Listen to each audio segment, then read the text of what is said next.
हाय दोस्तों, good morning. आज हम देखेंगे कि डीपीएसपी से आने वाले क्वेश्चंस जो होते हैं पीटी के अंदर कैसे क्वेश्चन आते हैं, मेंस के अंदर क्या क्वेश्चन आते हैं, पीटी के अंदर क्वेश्चन क्यों आते हैं। क्योंकि सबसे ज्यादा क्वेश्चन जो है मतलब आपके फंडामेंटल राइट से भी न आके कहाँ से ज्यादा आते हैं, डीपीएसपी से आते हैं। क्यों आते हैं? क्योंकि ये राज्य के उद्देश्य हैं, और इनको लक्ष्य हैं, इनको पूरा करने का राज्य की जिम्मेदारी, संविधान ने उनको ये जिम्मेदारी दी है। देखिए, ये अपना चैनल है IQ लेवल अकेडमी। आप यहाँ पे जाओगे यूट्यूब के ऊपर, फिर पेज यदि आपको अच्छा लगे तो लाइक शेयर और सब्सक्राइब करना ना भूलिए, कमेंट भी करना है ना। ये देखिए, इसका लोगो है। अब आते हैं अपन पहले, ये आता है आपका एग्जाम हॉल। एग्जाम हॉल के अंदर अपने को क्वेश्चन किस टाइप से सोल्व करना है, किस टाइप से एग्जाम हॉल के अंदर अपने को क्वेश्चन सोल्व करना है। बिल्कुल भी तनाव नहीं लेना, इजी तरीके से देखना है, क्योंकि इतने डीपीएसपी हैं, बहुत जल्दी तरीके से याद हो जाते हैं ना। मैं एक बार इनकी ट्रिक से बता दूंगा आपको कि क्या क्या याद करना है इसमें। आगे देखिए कि नीति निर्देशक तत्वों से बार बार जो क्वेश्चन पूछे जाते हैं वो क्वेश्चन देख लेते हैं।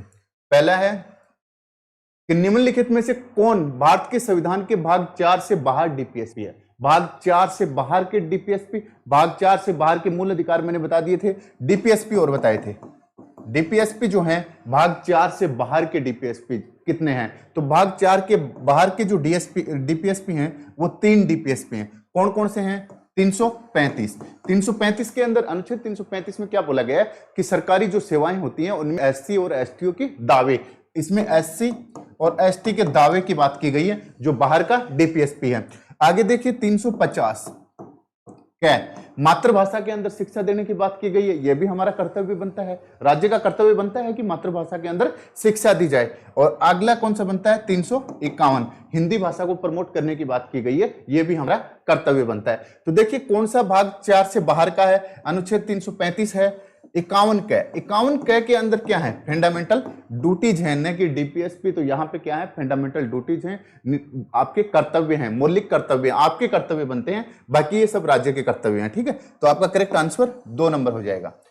आगे देखिए, राज्य के नीति निर्देशक सिद्धांत में से किसके लिए मौलिक हैं? राज्य के जो नीति निर्देशक सिद्धांत है वो किसके लिए मौलिक माने गए हैं?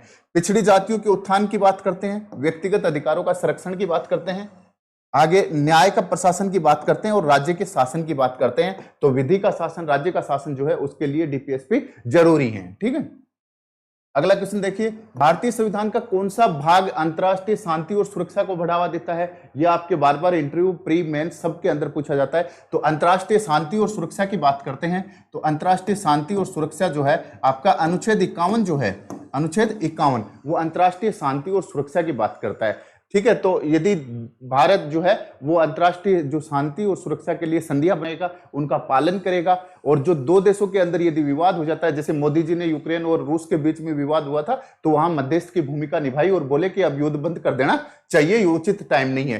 ठीक है, तो ये आपका डीपीएसपी में है 51 नंबर में।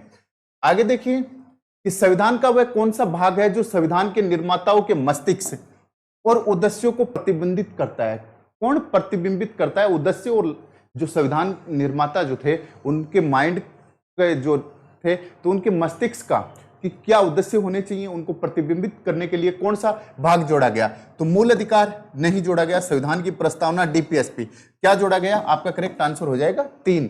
जो उद्देश्यों को, उद्देश्य तो हैं ये हमारे उद्देश्य हैं, या इनको लक्ष्य कह दो, क्या है? हमारे टारगेट्स हैं, हमारे गोल्स हैं, ये हमारे संविधान के गोल्स हैं, हमें पूरा करना है, राज्य के दिए हुए गोल्स हैं ये। ठीक है, आगे देखिए, भारतीय संविधान में राज्य के नीति निर्देशक तत्व कहां से ग्रहण किए गए हैं, कहां से लिए गए हैं? ब्रिटेन से, आपको पता है, विधि का शासन लिया गया है। ठीक है, आयरलैंड से, कहां से लिए गए हैं? आयरलैंड के संविधान से लिए गए हैं। हमारे क्या लिए गए हैं? डीपीएसपी जो है। बार बार ये क्वेश्चन तो हर एक एग्जाम के अंदर पूछा जाता है, याद भी होना चाहिए। ठीक है, आगे देखिए, भारतीय संविधान में राज्य के नीति निर्देशक सिद्धांत को किस मुख्य कारण से सम्मिलित किया गया? कि जो नीति निर्देशक सिद्धांत है उनको किस मुख्य कारण से सम्मिलित करने का कारण रहा है संविधान के अंदर? कल्याणकारी राज्य की स्थापना करने के लिए, धर्मनिरपेक्ष राज्य की स्थापना करने के लिए, सरकार के स्वेच्छाचारी आचरण को रोकने के लिए, और सरकार को विकास के आवश्यक अवसर प्रदान करने के लिए। तो क्या आंसर रहेगा इसका? इसका आंसर रहेगा कि कल्याणकारी राज्य की, इसका मुख्य उद्देश्य ही क्या है? कल्याणकारी राज्य की स्थापना करना। ये नाम नहीं आता है तो नाम आ जाता है आपका सामाजिक और आर्थिक लोकतंत्र को बढ़ाना, सामाजिक आर्थिक लोकतंत्र को बढ़ाना, सामाजिक आर्थिक न्याय को बढ़ाना, कल्याणकारी राज्य की स्थापना करना, यह इसका उद्देश्य है, मेन उद्देश्य इसका यही है। आगे देखिए, निम्नलिखित में से और फंडामेंटल राइट्स का मेन उद्देश्य क्या है? राजनीतिक लोकतंत्र को बढ़ाना और इसका सामाजिक और आर्थिक लोकतंत्र को बढ़ाना। निम्नलिखित में से किसने कहा था कि एक संविधान जो है वो एक मशीन की तरह बेजान चीज है, उसमें कोई जान नहीं है, इसमें वे लोग जान फूंकते हैं जो इनका नियंत्रण करते हैं, इसके ऊपर बैठे पदाधिकारी जो होते हैं वो इसके अंदर जान फूंकते हैं। भारत में बस कुछ ईमानदार लोगों की आवश्यकता है जिसके लिए राष्ट्रहित ही सर्वोपरि है। ये बात किसने कही थी? तो ये बात कही थी अपने पहले राष्ट्रपति जो थे देश के, डॉक्टर राजेंद्र प्रसाद ने कही थी कि संविधान जो है वो एक बेजान चीज है, इसके अंदर जान वही लोग फूंकते हैं जो इसको क्रियान्वित करने की शक्ति रखते हैं या संवैधानिक पदों के ऊपर जो बैठे रहते हैं। ठीक है, वहां पे कुछ ईमानदार लोगों की जरूरत है। आगे देखिए, भारत के संविधान में वर्णित नीति निर्देशक तत्वों का जो सुमिलित है, सुगम जो है उसको पहचानना है।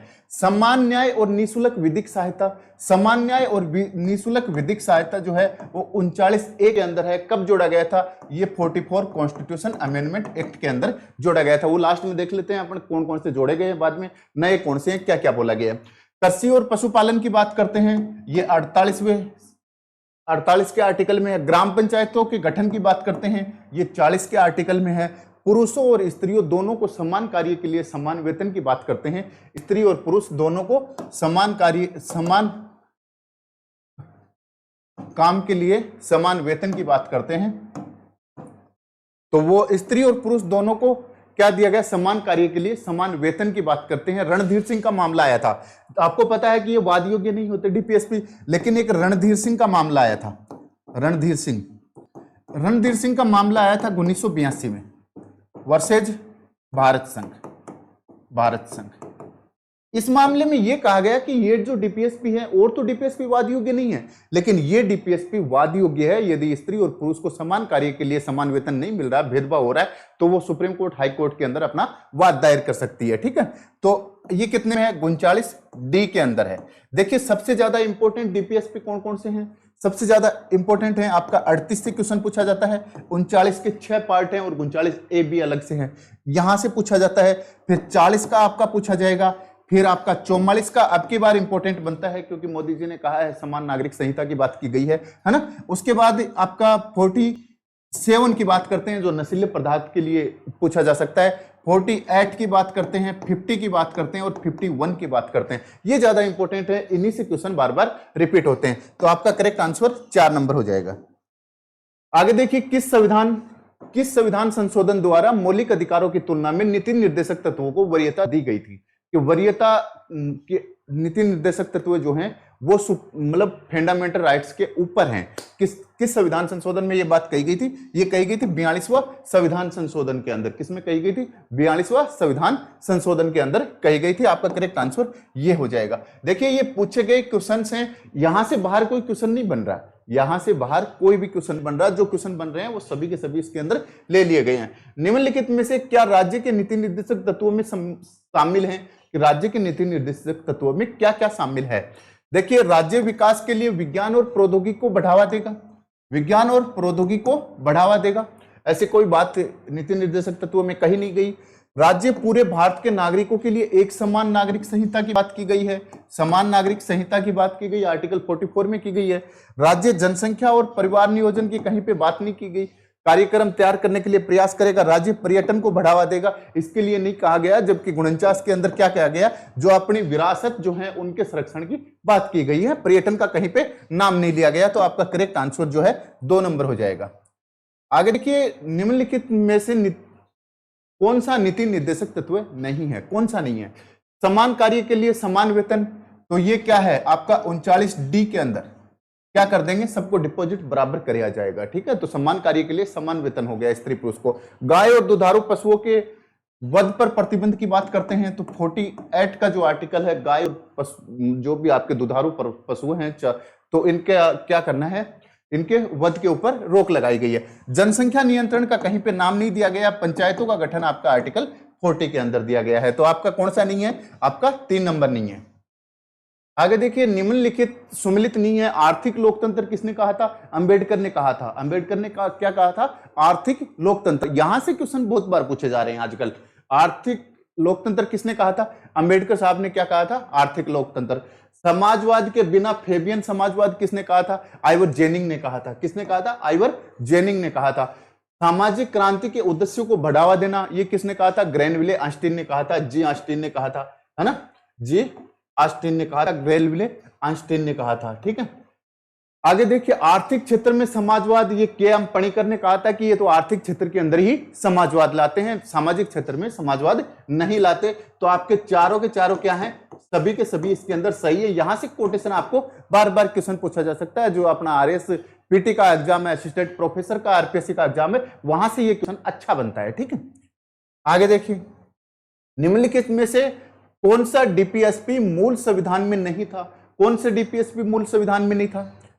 आर्टिकल 39A नहीं था, आर्टिकल 39A नहीं था, आर्टिकल 43B नहीं था, 43C नहीं था, है ना, आर्टिकल 43B नहीं था, 43C नहीं था, इसके बाद 48A नहीं था, इसके बाद 48 आपका ए नहीं था। ये सभी के सभी क्या किए गए? जोड़े गए हैं, अलग से जोड़े गए हैं।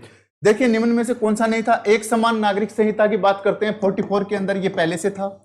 प्रसूति सहायता की बात करते हैं, प्रसूति सहायता की बात करते हैं, तो ये पहले से था। निःशुल्क कानूनी सहायता की बात करते हैं, तो निःशुल्क कानूनी सहायता और निःशुल्क विधिक सहायता कहां पे चला जाता है? आपका 39A में चला जाता है, जो आपके 44वें कॉन्स्टिट्यूशन अमेंडमेंट एक्ट के अंदर हुआ था। ठीक है, समान कार्य के लिए समान वेतन की बात करते हैं, तो 39D के अंदर समान वेतन समान कार्य के लिए दिया जाएगा। तो कौन सा नहीं होगा आपका? निःशुल्क कानूनी सहायता थी। ये कब जोड़ा गया था? 39A के अंदर है, और 39A के अंदर कब जोड़ा गया था? 44वें संविधान संशोधन में, मूल संविधान में नहीं था। आगे, भारतीय संविधान का कौन सा एक नीति निर्देशक तत्व नहीं है? कौन सा जो है वो नीति निर्देशक तत्व नहीं है?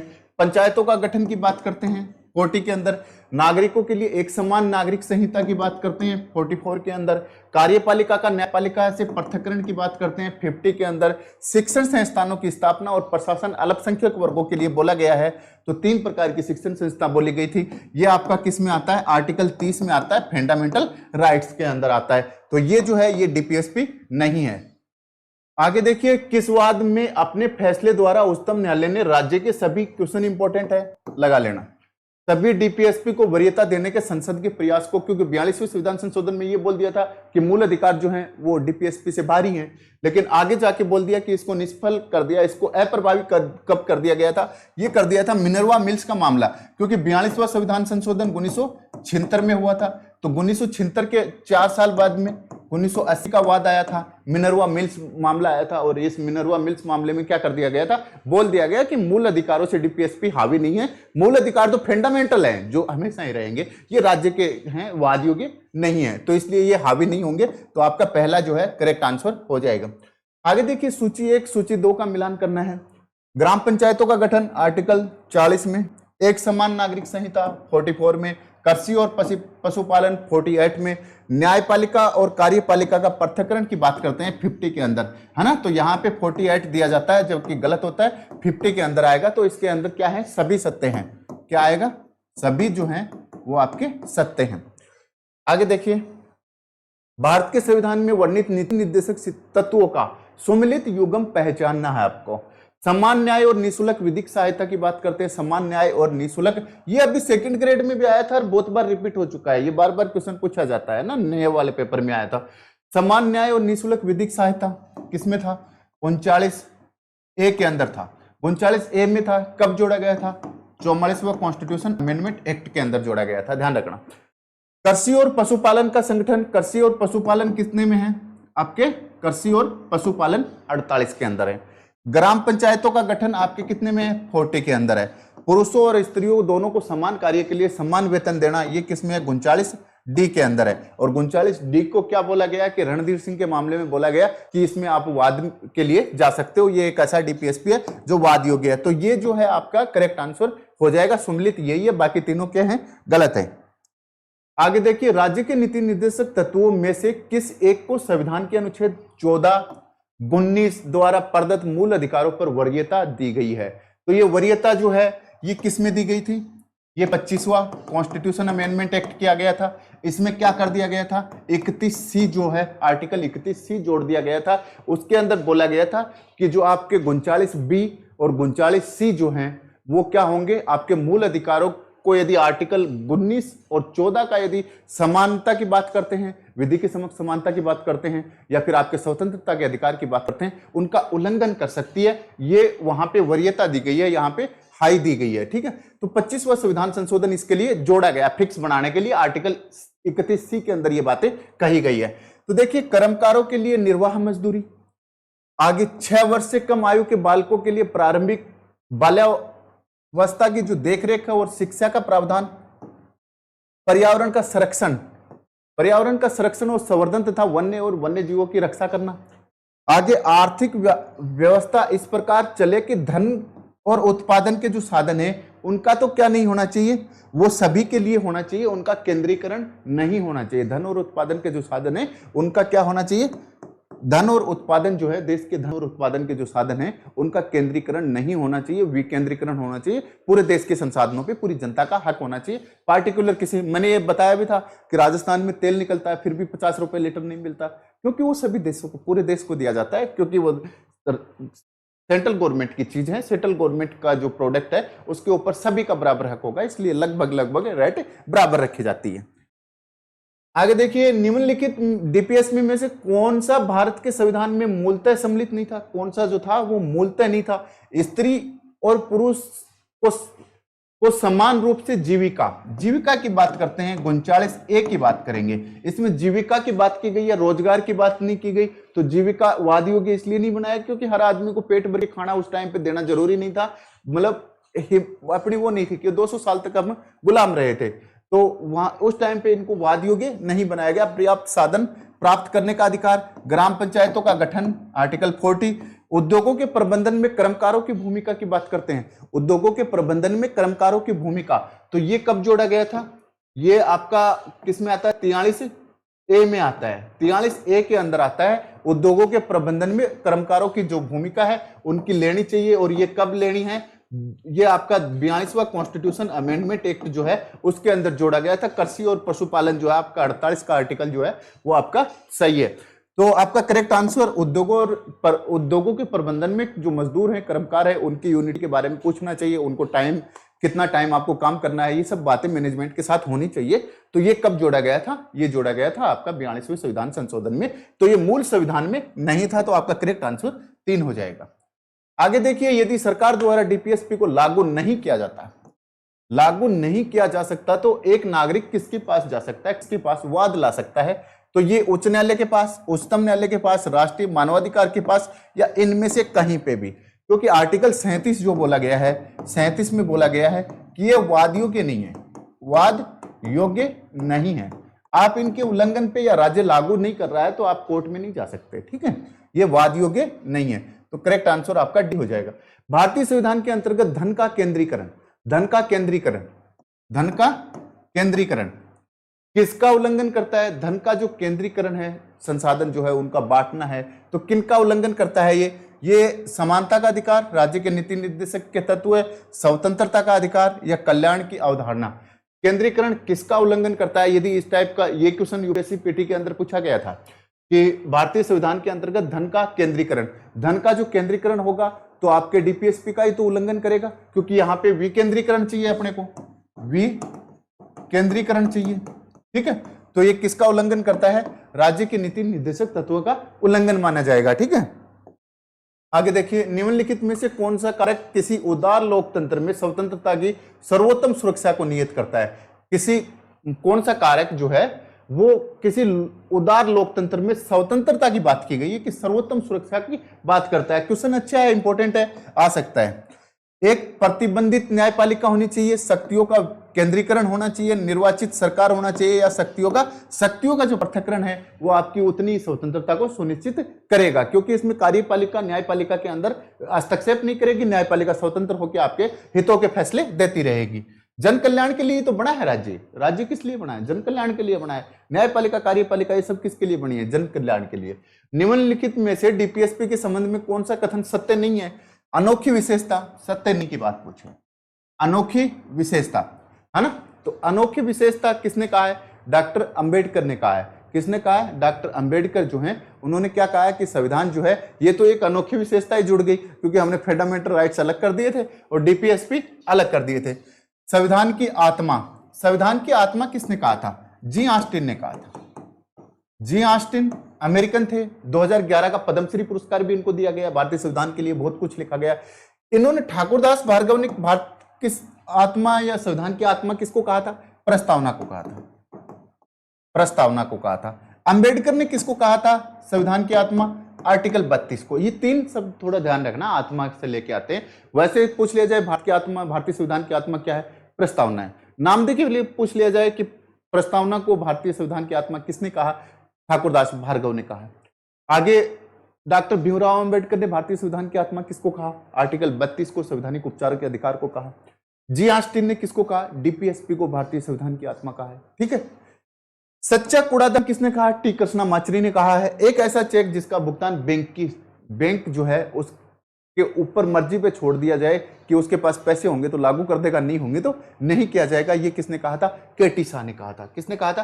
केटी शाह ने कहा था। तो कौन सा सम्मिलित नहीं है आपका? 2 नंबर का नहीं है। किसने कहा था? जी ऑस्टिन ने कहा था। और यहाँ पे ठाकुरदास भार्गव का नाम दे रखा है। काफी अच्छा क्वेश्चन है। भारतीय संविधान में राज्य की परिभाषा की बात करते हैं। राज्य की परिभाषा 2 ही जगह है। कहां पे है? आर्टिकल 12 और आर्टिकल 36 जो है, दोनों के अंदर राज्य की परिभाषा दी गई। आर्टिकल 12 जो है ये आपके भाग 3 में आता है और आर्टिकल 36 जो है ये भाग 4 के अंदर आता है। तो केवल भाग 3, केवल 4, केवल 3 और 4 दोनों भाग जो 3 और 4 हैं दोनों आर्टिकल का दे के पूछ सकते हैं आपसे। 12 और 36 दोनों के अंदर राज्य की परिभाषा दी गई है। भारतीय संविधान में सामाजिक, आर्थिक, राजनीतिक न्याय की बात करते हैं। सामाजिक, आर्थिक और राजनीतिक 3 न्याय की बात की गई है भारतीय संविधान में। एक तो कहां पे की गई है? प्रस्तावना में की गई है। प्रस्तावना में की गई है। एक कहां पे की गई है? डीपीएसपी में की गई है। आर्टिकल 38 के अंदर बात की गई है। आर्टिकल 38 के अंदर बात की गई है। तो आपका जो प्रस्तावना और डीपीएसपी, प्रस्तावना और डीपीएसपी के अंदर फंडामेंटल राइट्स के अंदर कहीं पर भी सामाजिक, आर्थिक, राजनीतिक न्याय की बात नहीं की गई। केवल ये राजनीतिक न्याय करता है। ये फंडामेंटल राइट्स जो है आपका वो ओनली राजनीतिक न्याय के ऊपर डिपेंड है। ठीक है। अनुच्छेद 38 ख के बारे में सत्य कथन, इसको 44वीं संविधान संशोधन के अंदर जोड़ा गया था। बात सही है। इसमें 4 शब्द दिए गए हैं: आय, प्रतिष्ठा, सुविधा और अवसर। आय, प्रतिष्ठा, सुविधा और अवसर। सुविधा और अवसर 4 शब्द दिए हैं। इनकी असमानता को दूर करना। तो केवल एक सत्य है, दोनों सत्य हैं, तो आपके दोनों इसमें सत्य हो जाएंगे। आगे देखिए, सुमिलित नहीं है, स्त्री पुरुष सभी को आजीविका के लिए पर्याप्त साधन की बात करते हैं 39 क के अंदर। बिल्कुल सही बात है। देश के संसाधनों का वितरण सामूहिक हित के लिए हो। बिल्कुल सही बात है। धन के विकेंद्रीकरण की बात करते हैं तो धन का विकेंद्रीकरण 39 ग के अंदर है। स्त्री पुरुष दोनों को सम्मान कार्य के लिए डी के अंदर है, या फिर आप घ भी बोल सकते हो, 39 घ के अंदर है। ठीक है। तो ये च में नहीं है, घ के अंदर है। तो आपका कौन सा सही नहीं है? ये सही नहीं है। ठीक है। 39 का तो आपको पी जाना है, 6 पैरा है इसके, है ना। निम्नलिखित में से कौन सा डीपीएसपी में नहीं है? कौन सा डीपीएसपी में नहीं है? वन्य जीवों की रक्षा, आर्टिकल 41 ए की बात करते हैं। पर्यावरण संरक्षण, ये भी इसी के अंदर है। कृषि को वैज्ञानिक बनाना 48 के अंदर है। जनसंख्या नियंत्रण का कहीं पर भी उल्लेख नहीं है। ठीक है। तो आपका करेक्ट आंसर 4 नंबर हो जाएगा। सुमिलित नहीं है, दुर्बल वर्गों के शिक्षा और अर्थ हितों की रक्षा। दुर्बल जो वर्ग है SC ST विशेष तौर पे, उनके शिक्षा और अर्थ के हितों की रक्षा करनी है। बिल्कुल सही बात है। समान नागरिक संहिता, सही बात है। बालकों की देखरेख और शिक्षा का प्रावधान की बात की गई है। छोटे वाले बच्चे, आंगनबाड़ी वाले 45 में, सही बात है। नशीले पदार्थों पर रोक, स्वास्थ्य की बात करते हैं, प्राथमिक उद्देश्य है राज्य का। स्वास्थ्य की बात करते हैं तो ये कितने में आएगा आपका? 47 में। 47 के अंदर नशीले पदार्थों पे रोक की गई है। मद्यपान, हाँ ये बोला गया है कि आप बरसते जो औषधि हैं उनके लिए नशीले पदार्थ काम में ले सकते हो, बाकी शरीर के लिए नहीं। कुछ दशाओं में काम, 41 की बात करते हैं। कुछ दशाओं में काम, शिक्षा और लोक सहायता पाने के अधिकार में कुछ दशाओं का अर्थ है, या कुछ दशाएं, ये आया था फर्स्ट ग्रेड में आया था। हो सकता है रिपीट तो आरपीएससी क्वेश्चन करेगी, क्योंकि 36 से लेकर 51 तक तो डीपीएसपी हैं। इतनी एग्जाम होती हैं, कहीं कहीं से तो रिपीट करना ही पड़ता है। तो बुढ़ापा, इसमें क्या बोला गया है? बुढ़ापा, बेकारी, बीमारी और निःशक्तता, 4 शब्द बोले गए। बुढ़ापा, बीमारी, बेकारी और निःशक्तता, इनमें से कौन सा नहीं है? सभी के अंदर लोक सहायता पाने का अधिकार है, बुढ़ापे में आपको पेंशन पाने का अधिकार है, बेकारी की स्थिति में आपको बेरोजगारी भत्ता मिलता है, बीमारी की स्थिति के अंदर जो आपके जो स्कीमें चल रही हैं ना, चिरंजीवी योजना जो चल रही है, निःशक्तता की बात करते हैं तो यदि कोई और ज्यादा गंभीर बीमारी हो जाती है तो आपके सिलिकोसिस नीति वगैरह, तो ये आपके लक्ष्य हैं, ये क्या है? ये सभी आपको पाने का अधिकार है, सभी सत्य हैं इसमें। स्त्रियों को प्रसूति सहायता का उल्लेख किया गया है अनुच्छेद 41, 42, 43 और 44, किसके अंदर किया गया? स्त्रियों को प्रसूति सहायता दी जाएगी। एक बच्चा होता है, पैसे दिए जाते हैं, दूसरे बच्चे पे भी राजस्थान गवर्नमेंट पैसे दे रही है ना, उनको 5 किलो घी का किट वगैरह जो भी दे रही है, उसको क्या बोलते हैं? स्त्रियों को प्रसूति सहायता। ये अपना डीपीएसपी है, ये अलग से कोई योजना नहीं चल रही है, ये बस उनको क्रियान्वित किया जा रहा है, ठीक है। आगे देखिए, भारतीय संविधान में लोक हितकारी राज्य का आदर्श किसमें है? लोक हितकारी आदर्श की बात की गई है, किसमें है? ये डीपीएसपी में है। लोक कल्याण बोल दो, लोक कल्याण बोल दो, हितकारी बोल दो, हितकारी बोल दो, या आप सामाजिक और आर्थिक लोकतंत्र बोल दो, आर्थिक लोकतंत्र बोल दो। ये सभी के सभी काम किसमें किए जा रहे हैं? डीपीएसपी में किए जा रहे हैं। तो आपका करेक्ट आंसर ये हो जाएगा। अगला क्वेश्चन कहता है कि निम्नलिखित में से कौन सा एक राज्य का नीति निर्देशक सिद्धांत है? कौन सा है? जीवन की सुरक्षा और अभिव्यक्ति की रक्षा करना किसमें है? आर्टिकल 21 में, मूल अधिकार में पढ़ा था हमने। ग्राम पंचायतों का गठन आर्टिकल 40 के अंदर है। अल्पसंख्यकों के हितों के संरक्षण आर्टिकल 29 में है। अस्पृश्यता का उन्मूलन आर्टिकल 17 के अंदर है। तो ग्राम पंचायतों का जो गठन है ये डीपीएसपी के अंदर आता है, बाकी सभी फंडामेंटल राइट्स हैं। निम्न में से कौन सा मिलान सही नहीं है? सही नहीं है। 39 है, समान न्याय और मुक्त कानूनी सहायता चाहिए आपको, समान न्याय और मुक्त कानूनी सहायता चाहिए। कब जोड़ा गया था? आपका 44वां कॉन्स्टिट्यूशन अमेंडमेंट एक्ट 1978 के अंदर जोड़ा गया था। कब जोड़ा गया था? 1978 में। ग्राम पंचायतों के गठन की बात करते हैं, 40 का सही बात है। समान नागरिक संहिता की बात करते हैं। कार्यपालिका से न्यायपालिका का जो पृथक्करण है वो आपका किस में आएगा? 50 के अंदर आएगा। जबकि 48 के अंदर क्या आएगा? कृषि और पशुपालन को वैज्ञानिक तरीके से बढ़ाना, ठीक है। आगे देखिए, गाय वगैरह जो हैं इनकी मौत पे रोक लगाना, जो दुधारू पशु हैं, चौपहिया पशु हैं, उनकी नस्लें सुधारना, वो सभी 48 में। राज्य के नीति निर्देशक तत्व क्या है? नागरिकों को निर्देश हैं, राज्य को संवैधानिक निर्देश हैं, राज्य के अधिकार हैं, या नागरिकों के अधिकार है? नहीं, ये अधिकार बन जाएंगे तब तो फंडामेंटल राइट्स में चले जाएंगे। जैसे आर्टिकल 21 क्या जोड़ा गया था? क्या जोड़ा गया था? शिक्षा का अधिकार जोड़ा गया था। तो वो 45 से निकल के क्या चला गया था? 45 में पहले 6 मतलब क्या थे? बच्चों की बात की गई थी 0 से 14 वर्ष तक। हमने इसको 2 भागों में बांट लिया। 0 से 6 वाले हैं, ये तो अभी भी 45 के अंदर है, आंगनबाड़ी वाले। और 6 से 14 वाले जो फदाल करने वाले हैं, आपके मैसेज पढ़ सकते हैं, घर वालों को बता सकते हैं, वो किस में आ गए? मूल अधिकार में आ गए। और यहाँ पे 2 शब्द बोला गया है, अनिवार्य और निःशुल्क शिक्षा। अनिवार्य और निःशुल्क शिक्षा पाने का। तो नागरिक के अधिकार जो हैं या राज्य के संवैधानिक निर्देश हैं, राज्य को संविधान द्वारा दिए गए निर्देश हैं, जिनका पालन राज्य को करना है। ठीक है दोस्तों, आज के टॉपिक में इतना ही। यहां से आपके सभी के सभी क्वेश्चन आ जाएंगे। नेक्स्ट जो क्लास होगी वो एक तो वर्ल्ड ज्योग्राफी की स्टार्ट होगी, इकोनॉमी की स्टार्ट होगी, प्लस में ये पॉलिटी अपनी चलती रहेगी। मेंस के जो क्वेश्चन आते हैं वो नेक्स्ट क्लास में देखेंगे। तब तक के लिए धन्यवाद, बाय।